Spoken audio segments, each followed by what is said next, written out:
ముద్దు coffee coffee coffee. ఎవరు ఎవరు నన్ను కట్టేశారు? ఎవరు ఎవరు నన్ను కట్టేశారు? ఇది ఇల్లా డన్నా? డాడీ మమ్మీ గుడికెళ్ళింది, అప్పుడు కట్టేశారు. నేను నిన్ను లేపాను కానీ నువ్వే లేవలేదు. ఎవరు ఎవరు నన్ను కట్టేశారు? నేనేరా నీ బాబుని.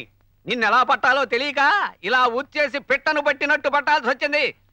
కన్న కొడుకుని ఇలా మంచానికి కట్టేసి సంజాయిషి అడగాల్సిన కర్మ పట్టింది నాకు. అసలు నన్ను ఏమనుకున్నారు? కమెడియన్ లా కనిపిస్తున్నానా? అదేరా, నువ్వు కమెడియన్వో విలన్వో తెలియకే నేను ఇలా గోండానైంది.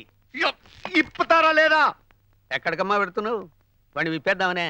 విప్పితే ఈ జన్మలో దొరుకుతాడా?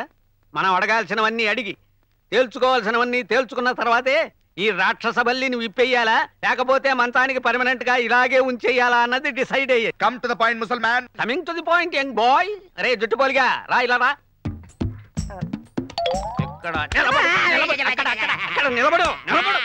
నిలబడు. అడిగిన దానికి సమాధానం చెప్పకపోతే గోచి పెట్టి ఎండలో నిలబెట్టి ఇసగంటిచ్చేస్తాను వెధవా. చెప్పు, ఎక్కడెక్కడ ఏ వెధ వేషాలు వేశారో చెప్పు. ఏముందండి, ఇద్దరు ఎదలైపోయామండి. మూతలండి డబ్బాలండి, కానీ చార్మినార్ చూసామండి. మొత్తం బాకీ ఎంత? ఎక్కడండి అక్కడండి.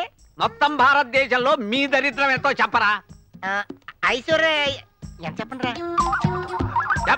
నేను అడుగుతుంటే వాడిని అడుగుతావేంటు? స్విచ్ ఆర్డ్ మెయిన్ అండి.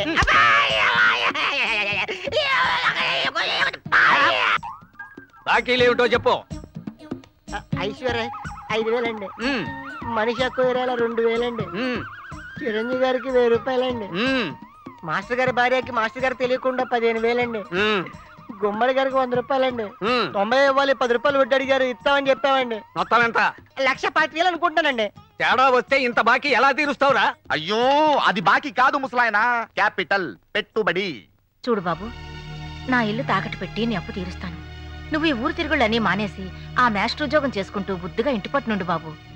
నా కూతుర్ని ఒక స్కూల్ మాస్టర్కి ఇచ్చి పెళ్లి చేశానే గాని నువ్వేదో టాటా బిర్లా అయిపోతావని కాదు బాబు. చూడండి, ఉచిత సలహాలు ఇవ్వకండి.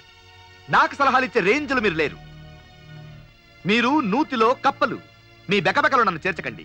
ఆయమ తండార్ తండార్ అంటే మాత్రం